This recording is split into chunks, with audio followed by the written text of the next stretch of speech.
teman-teman, selamat datang di podcast Perkomkasi Podcast dengan aku, Wangi Mawartakwani, anggota divisi KP yang akan menjadi host pada podcast kali ini.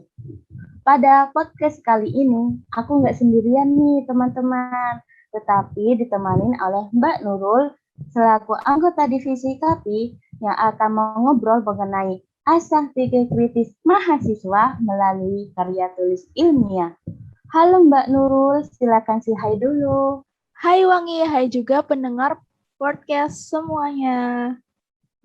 Bagaimana nih Mbak kabarnya akhir-akhir ini? Alhamdulillah baik ya, tapi kalau boleh nih aku bisa menggambarkan kabar aku tuh kayak sebuah meme. Meme-nya itu meme Squidward gitu, yang ada tulisannya sedikit stres tapi nggak apa-apa gitu. Tapi tentunya meme ini kayaknya relate banget ya sama keadaan kita yang lagi stres di semester ini, entah stres karena tugas, kegiatan organisasi, atau yang lainnya. Nah, kalau kamu sendiri kira-kira gimana kabarnya? Alhamdulillah baik juga Mbak. Kalau jujur sih Mbak, sebenarnya apa yang dirasakan oleh Mbak Nurul, aku juga merasakannya. Aku sedikit stres walaupun masih semester 3 sih. Nah, teman-teman, kita sudah nih menyapa Mbak Nurul. Seperti yang sudah aku singgung di awal nih, teman-teman, bahwa kita akan membahas mengenai karya tulis ilmiah. Menurut Mbak Nurul, karya tulis ilmiah itu apa sih, Mbak? Soalnya kan karya tulis ilmiah ini gak asing gitu didengar. Oke, jadi aku bakal jelasin ya karya tulis ilmiah itu apa. Jadi karya tulis ilmiah itu sebuah tulisan yang berisi pengetahuan, informasi, dan ilmu yang didapatkan dari sebuah studi, baik itu studi pustaka maupun studi lapangan secara langsung.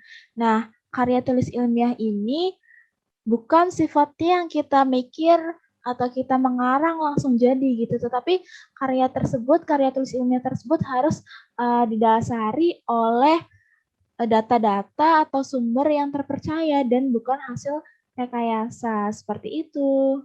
Menurut Mbak Nurul, seberapa penting sih karya tulis ilmiah ini bagi mahasiswa? Oke, tentunya karya tulis ilmiah ini penting banget ya. Dan sebenarnya pentingnya itu nggak cuma buat mahasiswa aja sih. Tapi kalau bisa kita lihat dari sisi mahasiswa nih, kita semua pasti tahu kan kalau sebagian besar tugas mahasiswa itu berbentuk KTI. Entah itu makalah, artikel, esai, dan sebagainya gitu kan. Nah, selain itu, selain memenuhi tugas-tugas kuliah, dengan membuat KTI juga kita bisa belajar banyak hal gitu. Dan diantaranya yang pertama adalah melatih mahasiswa untuk mengembangkan keterampilan membaca efektif. Nah, kenapa bisa mengembangkan keterampilan membaca efektif? Karena dengan kita membuat KTI itu kan tentu kita harus membaca dulu sumber-sumber yang lain gitu. Jadi ketika kita membaca itu kita bisa menyaring informasi yang didapatkan dan kita juga mampu memperkaya wawasan kita. Nah, setelah itu dengan menulis KTI kita juga bisa menyampaikan gagasan itu berdasarkan sumber. Jadi ketika kita berargumentasi di dalam tulisan kita itu tuh ada faktanya, ada sumbernya yang bisa dipertanggungjawabkan.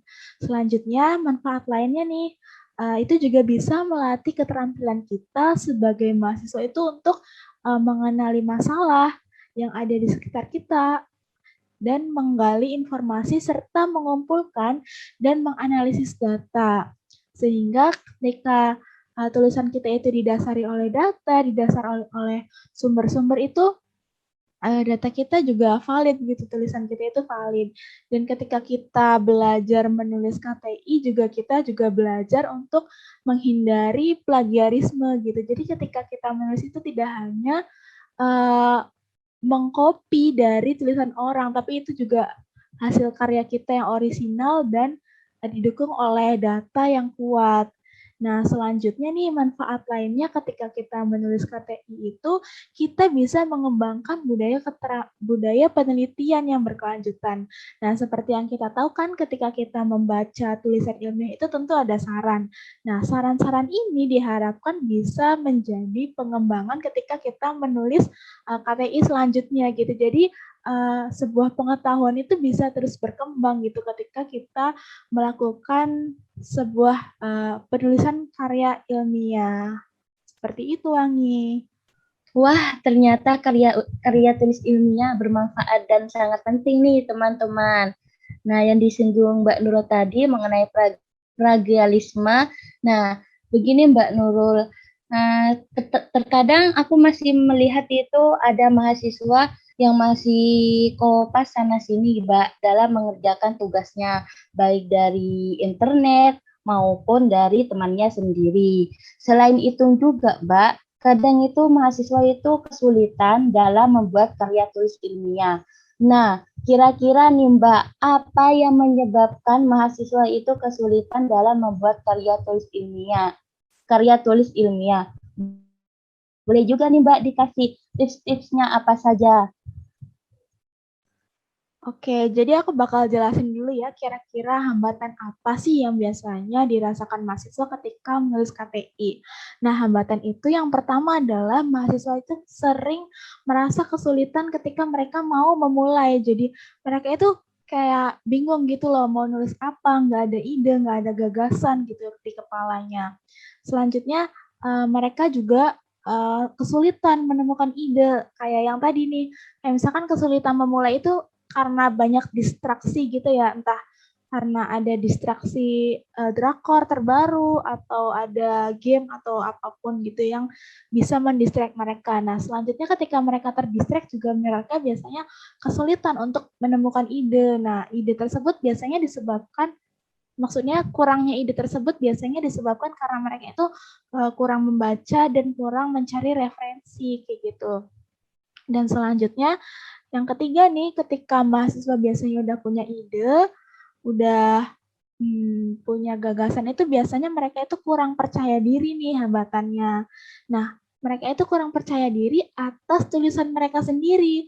Kadang mereka itu takut kalau ketika kita, maksudnya ketika mereka sudah menulis itu, mereka takut tulisan mereka itu dicemooh, tulisannya jelek, atau dijadiin bahan tertawaan, atau takut ada bahasa yang kurang berkenan gitu.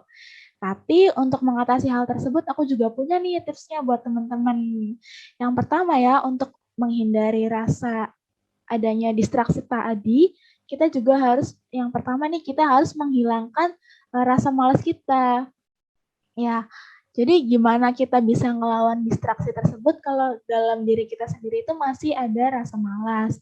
Dan selanjutnya kita juga harus memotivasi diri kita dengan melakukan hal-hal yang kita suka gitu ketika kita menulis. Misalnya kita menulis di tempat yang nyaman buat kita, entah kita misalkan kita lebih suka di ruang tertutup, mungkin kita bisa menulis di kamar, atau kalau kita pengen lebih mengembangkan ide, mungkin kita bisa nulis di kafe atau dimanapun senyamannya kita gitu. Dan selanjutnya adalah kita juga harus lebih percaya diri gitu. Jadi ya udah nulis aja dulu, nanti urusan hasil belakangan gitu. Kan nanti juga pasti kita bisa baca-baca lagi, kita bisa merevisi lagi seperti itu. Jadi intinya lebih percaya diri aja sih.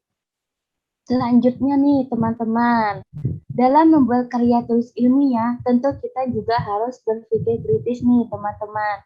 Dari Mbak Nurul sendiri, berpikir kritis itu apa sih Mbak? Oke, jadi berpikir kritis itu adalah cara kita berpikir di mana kita tuh harus memeriksa, menghubungkan, dan mengevaluasi segala aspek atau situasi. Jadi ketika kita melihat situasi atau masalah itu kita harus memeriksa, menghubungkan, dan mengevaluasi hal-hal tersebut gitu loh. Jadi kita juga jangan menerima informasi tersebut secara mentah-mentah gitu. Jadi kita harus mengumpulkan dulu informasinya, mengorganisir, mengingat, menganalisa, seperti itu. Jadi kita itu nggak langsung menarik kesimpulan dari apa yang kita lihat gitu, tapi dicerna dulu dalam pikiran kita. Baik teman-teman, kita sudah nih bahas banyak mengenai karya tulis ilmiah. Baik dari apa itu karya tulis ilmiah, tentunya karya tulis ilmiah, tips-tips dalam membuat karya tulis ilmiah, dan juga mengenai berpikir kritis. Nah, yang terakhir nih teman-teman, kita semua tahu bahwa salah satu cara belajar yang baik itu adalah learning by doing. Tapi di mana kiranya kita bisa mengasah keterampilan berpikir kritis kita dan keterampilan menulis kita. Nah, gimana nih Mbak, contoh yang cocok bagi kita untuk mengasah keterampilan berpikir kritis kita dan menulis kita? Oke, untuk mengasah keterampilan berpikir kritis dan keterampilan menulis kita, yang pertama aku bakal jelasin gimana caranya supaya kita bisa berpikir kritis gitu ya. Jadi yang pertama, tadi yang udah aku jelasin, kita itu jangan menelan informasi itu secara mentah-mentah gitu. Jadi kita harus mencerna dulu informasi tersebut di dalam pikiran kita. Nah, selanjutnya yang kedua, kita itu harus mengajukan pertanyaan mendasar dari adanya informasi yang kita terima gitu. Jadi kita tuh harus bertanya-tanya dulu loh di dalam diri kita. Misalkan kita menerima informasi A, kita harus mikir lagi, memproses lagi di dalam pikiran kita. Kira-kira kenapa ya A itu bisa terjadi? Apa aja sih yang menyebabkan gitu-gitu. Terus kalau begini gimana, kalau begini gimana, seperti itu. Nah, selanjutnya nih yang ketiga, tipsnya cara meningkatkan berpikir kritis itu kita tentu harus memperbanyak baca gitu. Karena ketika kita perbanyak baca itu kita bisa mendapatkan banyak sudut pandang dari fenomena yang kita lihat gitu. Selanjutnya, selain banyak baca, kita juga harus sering-sering mengadakan diskusi kecil-kecilan dengan teman-teman gitu. Jadi kita itu perspektif kita itu nggak hanya terbatas pada diri kita aja, tapi juga kita bisa tahu perspektif teman-teman kita ketika menghadapi masalah yang satu dengan yang lainnya gitu. Dan untuk meningkatkan keterampilan menulis, ya kurang lebih sama gitu dengan untuk meningkatkan keterampilan berpikir kritis, dan tentunya ketika kita sudah bisa berpikir kritis itu dengan sendirinya keterampilan menulis kita itu akan sedikit demi sedikit terasah gitu. Karena terkadang ketika kita mulai berpikir kritis tuh kita jadi pengen nulis gitu karena takutnya apa yang ada di pikiran kita itu hilang gitu kan. Jadi tipsnya nih untuk meningkatkan keterampilan menulis itu kita harus tulis apapun yang terlintas di pikiran kita gitu. Selanjutnya apa yang terlintas di pikiran kita itu kita cari data-datanya yang lebih relevan itu dengan membaca gitu. Selanjutnya kita udah punya kan argumentasi kita nih dari pikiran kritis dan data-data dari hasil membaca. Nah, selanjutnya yang akan kita lakukan adalah kita harus memperbaiki tulisan kita yang tadi masih berantakan itu. Jadi pada akhirnya tulisan kita itu menjadi sempurna gitu. Dan tentunya ketika kita sudah membuat satu tulisan itu kita jangan hanya berhenti sekali nulis aja gitu, tapi kita juga harus konsisten menulis, dan konsisten menulis itu banyak banget nih cara menuangkannya. Misalkan kita menulis tuh di platform apapun gitu, entah di blog pribadi atau kita jadi penulis freelance atau bahkan kita nyimpen tulisan kita di draft kita gitu, itu nggak apa-apa sih. Atau kita juga bisa ikut komunitas yang sama-sama nulis dan pastinya sama-sama bikin kita berkembang gitu kan. Dan salah satu media untuk kita mengembangkan keterampilan nulis kita itu dengan cara kita mengikuti lomba gitu. Karena kan ketika kita mengikuti lomba itu sepertinya karya tulis yang kita buat itu lebih dihargai gitu kan, apalagi kalau kita menang gitu. Dan ketika kita mengikuti lomba juga kita pastinya selain mendapat hadiah kalau kita menang, tentu kita juga bisa memperkaya pengalaman kita, meningkatkan jiwa apa ya namanya, yang suportif gitu loh. Jadi kita tuh lebih suportif, lebih kompetitif gitu. Dan kita juga bisa memiliki banyak relasi gitu. Dan salah satu lomba nih yang bisa pendengar podcast ikuti yaitu lomba 3C Creation Center and Competition yang diadakan oleh Perkompasi Regional Jawa Timur. Dan diantaranya selain lomba esai ini, teman-teman yang mungkin kurang memiliki kelebihan dalam menulis, mungkin teman-teman bisa mengikuti lomba poster gitu. Dan tema dari lomba 3C ini adalah optimalisasi peran berbagai komponen masyarakat dalam menghadapi pandemi COVID-19. Dan tentunya kita semua sadar ya bahwa meskipun berangsur-angsur pulih, pandemi COVID-19 ini masih terus berlangsung dan masih membutuhkan ide-ide out the box yang kalian miliki. Jadi kami harap ketika kalian mengikuti lomba ini, keterampilan kalian bisa tercurahkan dan kalian juga bisa berkontribusi dalam penanganan pandemi ini. Jadi jangan lupa daftar karena pendaftarannya akan ditutup pada tanggal 30 Oktober 2021. Terima kasih Mbak Nurul sudah mau ngobrol-ngobrol mengenai karya tulis ilmiah. Kita sudah ada di penghujung acara. Terima kasih kepada teman-teman tertarik untuk mengikuti atau berminat dalam lomba trisi tersebut bisa berkunjung ke IG Perkompasi Jatim. Sampai jumpa teman-teman. Sampai jumpa. Terima kasih Wangi. Terima kasih juga teman-teman yang sudah mendengarkan.